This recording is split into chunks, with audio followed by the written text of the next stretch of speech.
Sufrir una trombosis venosa profunda en una de tus piernas puede ser una situación muy peligrosa, ya que puede terminar en un embolismo pulmonar, que es el responsable de hasta 300.000 muertes al año en Estados Unidos y Europa. Así que en el vídeo de hoy vamos a ver qué es una trombosis venosa profunda, qué signos y síntomas produce, cuál es su diagnóstico, cómo se trata, para finalmente ver qué podemos hacer para evitar tener una trombosis venosa profunda en una de nuestras piernas. Así que si estás listo, empezamos. Empecemos por el principio. ¿Qué es una trombosis venosa profunda? Pues se trata de la formación de un trombo, es decir, la formación de un coágulo en alguna de las venas de tu pierna. Y con más frecuencia suele afectar a la vena femoral, la vena poplitea o la vena ilíaca. Pero también puede aparecer en otras regiones de nuestro cuerpo, como serían la vena yugular del cuello, las venas de nuestros brazos, del abdomen o de la pelvis, aunque con mucha menos frecuencia. Y como os decía al principio, lo peor de todo es cuando uno de estos trombos se desprende, forma un émbolo y pasa a la circulación venosa. De ahí retorna a las cámaras derechas del corazón y desde aquí a nuestros pulmones, causando una embolia pulmonar, que es una situación que puede ser muy grave y que puede llegar a causar la muerte en una de cada 100 personas que la padecen. Pero, ¿cómo se forma una trombosis venosa profunda? Pues verás, las venas de las piernas están rodeadas de unos músculos muy fuertes, que al contraerse lo que hacen es bombear la sangre hacia arriba, facilitando su retorno hacia el corazón. Además, las venas tienen un sistema de válvulas que lo que van a hacer es impedir que la sangre refluya hacia abajo. Y lo que sucede es cuando el flujo de sangre disminuye, algo daña la pared de las venas o cambia la composición de nuestra sangre, pueden aparecer trombos en estas zonas. Y la formación de estos trombos se puede ver favorecida por una serie de factores de riesgo, siendo uno de los principales la inmovilidad, ya que si no te mueves durante mucho rato, como consecuencia, por ejemplo, de haber sufrido un ictus, de tener algún miembro paralizado o de haberte visto forzado a realizar un reposo, bien en la cama o bien sentado durante mucho tiempo porque tienes que hacer un viaje, como por ejemplo un vuelo transoceánico, esta falta de contracción muscular debida a la inmovilidad hace que nuestra sangre fluya más lentamente, se estanque y todo esto lo que favorece es la formación de coágulos. Pero también aumenta el riesgo de formación de coágulos el estar embarazada o el haber tenido tu hijo recientemente, o el padecer algún tipo de cáncer, ya que son situaciones protrombóticas, en las que la coagulación de sangre está aumentada y por tanto también lo está la formación de trombos. Otro factor de riesgo muy importante es el haber sido operado recientemente, especialmente en los casos de cirugía pélvica, en la cadera o en la rodilla, ya que en muchos casos implica la inmovilización de alguno de tus miembros, con una ortesis, una escayola o un yeso. De hecho, he tenido pacientes que han sufrido una trombosis venosa profunda que ha acabado en una embolia pulmonar por un simple vendaje compresivo después de haber tenido un esguince. Otro factor de riesgo que favorece la formación de trombos y que muchas mujeres desconocen es el tratamiento con anticonceptivos hormonales, sobre todo si además fumas o tienes unos kilitos de más. Pero también aumentan el riesgo la edad avanzada, la obesidad, el haber tenido un episodio previo de trombosis o antecedentes familiares de trombosis venosa profunda, ya que esto puede implicar que haya un factor genético o alguna enfermedad de base que favorece la formación de trombos. Pero no olvidemos las alteraciones en la coagulación de la sangre, como es el caso de ciertas enfermedades hereditarias conocidas como trombofilias, que aumentan la capacidad de coagulación y por tanto de formación de trombos de la persona que la padece. Y como os decía antes, la formación de trombos en los brazos es mucho menos frecuente, pero hay ciertos factores que pueden aumentar el riesgo de trombos, como por ejemplo el hecho de llevar un catéter venoso central para administrar algún tratamiento, como es el caso, por ejemplo, de la quimioterapia. Si te está gustando el contenido, no dejes de compartirlo con tus personas más cercanas. Así puede que incluso les salves la vida. Gracias. ¿Y cuáles son los síntomas típicos de trombosis venosa profunda? Pues tenemos 5 síntomas típicos. El primero es la hinchazón de la pierna, que estará dura y aumentada de tamaño comparando con la del otro lado. El segundo es la temperatura, ya que esta pierna además va a estar más caliente que el resto del cuerpo. El tercero será la coloración de la piel, ya que aparecerá con unas manchas rojizas. El cuarto es el dolor o sensibilidad de la piel de la zona afectada, que en algunos casos puede doler con el simple roce. Y finalmente el quinto es una sensación de pesadez en esa pierna. Y es que conocer estos síntomas puede ser muy útil, ya que si aparecieran tenemos que acudir de urgencia a nuestro médico, porque podría tratarse de una trombosis venosa profunda. Entonces, Juan, ¿cómo se diagnostica una TVP? Pues lo primero es sospecharla cuando aparezcan los síntomas que te acabo de contar. De hecho, existen unos criterios clínicos conocidos como los criterios de Wells que nos van a dar una probabilidad de que lo que te sucede es efectivamente una trombosis en tu pierna. Y como veis, son algunos de los factores de riesgo y síntomas que te acabo de comentar justo antes. Y he de decirte que los criterios de Wells son especialmente útiles para ayudar a los médicos a determinar si tienes un riesgo alto o bajo de tener una trombosis venosa profunda.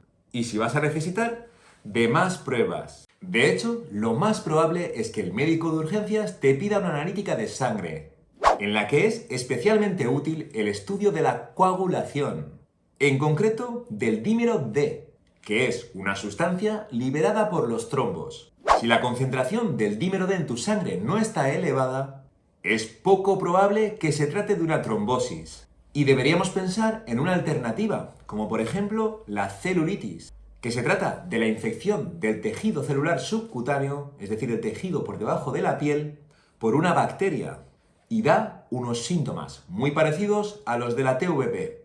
Pero si en la analítica el dímero D saliera elevado, con toda seguridad te pedirán una ecografía Doppler de la pierna, que nos va a permitir visualizar el coágulo y va a confirmar el diagnóstico. Y llegados a este punto te preguntarás, ¿cuál es el tratamiento? Pues el objetivo principal del tratamiento de la trombosis venosa profunda es evitar que aparezca una embolia pulmonar.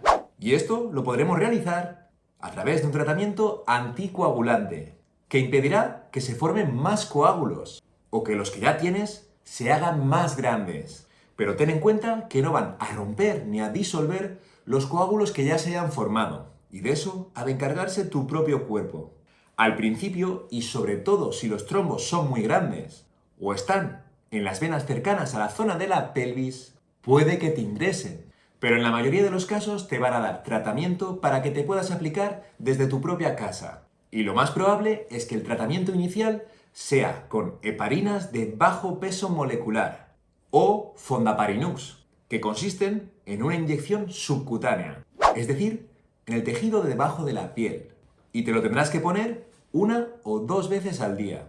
Pero muy probablemente esta heparina con los días sea sustituida por un anticoagulante oral, siendo muy conocidos la warfarina o el acenocumarol, también conocido como Sintrom, que tienen el principal inconveniente en que necesitan de controles periódicos para comprobar sus niveles. Pero la buena noticia es que existen unos nuevos fármacos que no necesitan de estos controles, y son los conocidos como anticoagulantes orales directos. ¿Y cuánto tiempo va a durar el tratamiento anticoagulante? Pues lo cierto es que la duración del tratamiento va a depender del riesgo de aparición de nuevos trombos. Entonces, si la trombosis venosa profunda se ha producido por una causa conocida y además temporal, como por ejemplo sería el caso de una cirugía o que se te haya olvidado tomar el tratamiento, se debería en estos casos tomar el anticoagulante durante 3 o 6 meses. Sin embargo, si no se ha encontrado una causa específica, el tratamiento debería durar al menos 6 meses.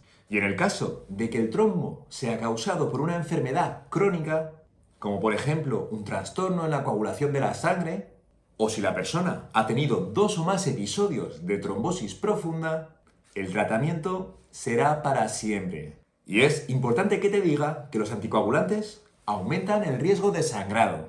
Es por eso que para reducir el riesgo de hemorragia, las personas que están tratadas con fármacos antivitamina K, como son la warfarina y el Sintrón, tienen que realizarse controles periódicos del INR, para así comprobar el nivel de anticoagulación.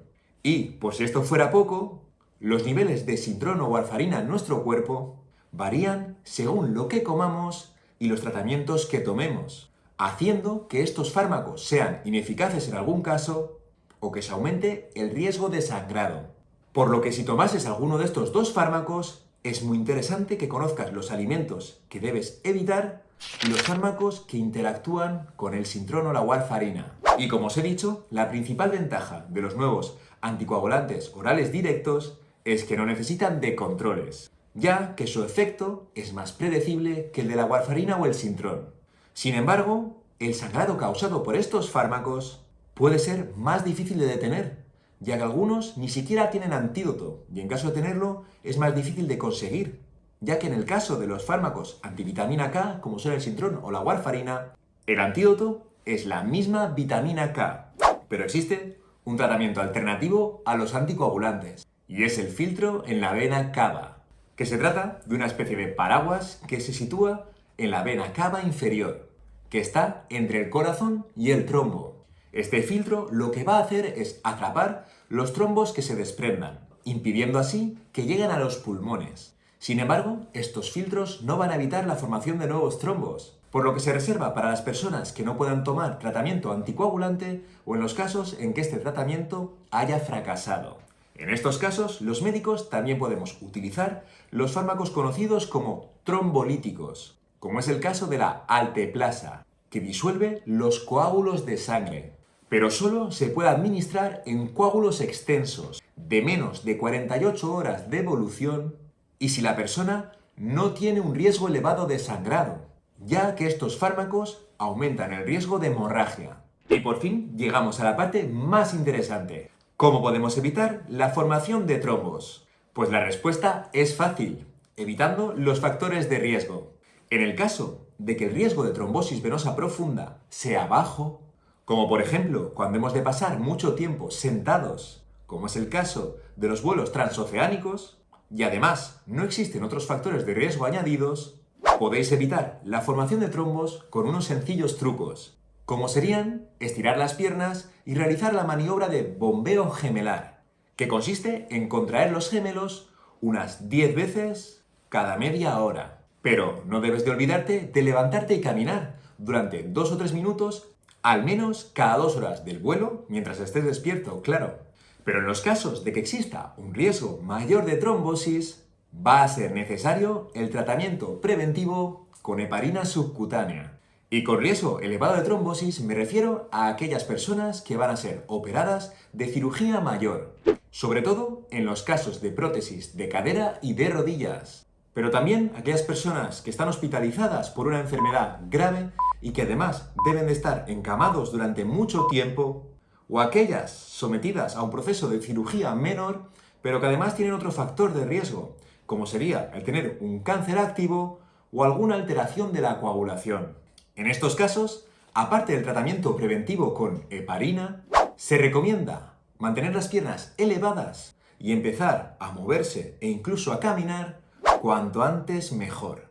También pueden ser útiles las medias elásticas de compresión, ya que hacen que las venas se estrechen ligeramente y que la sangre fluya más deprisa, lo que disminuye la posibilidad de que se formen los coágulos. Sin embargo, las medias elásticas por sí solas no evitan la formación de trombos y además, si no se utilizan de una forma adecuada, pueden enrollarse o arrugarse y empeorar el problema al obstruir aún más el flujo de sangre. Y para terminar, me gustaría hablarte de la complicación más grave de la trombosis venosa profunda, la temida embolia pulmonar, ya que puede suceder que el trombo de la vena de tu pierna se desprenda y forme un émbolo, que puede desplazarse por el torrente sanguíneo y a través del corazón llegar a tus pulmones, donde tapona un vaso sanguíneo impidiendo el flujo de sangre a una parte de tu pulmón.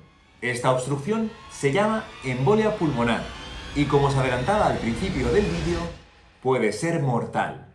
Esto va a depender del tamaño del émbolo y del grosor de la arteria pulmonar obstruida. Pero creo que la embolia pulmonar se merece un vídeo aparte. ¿No os parece?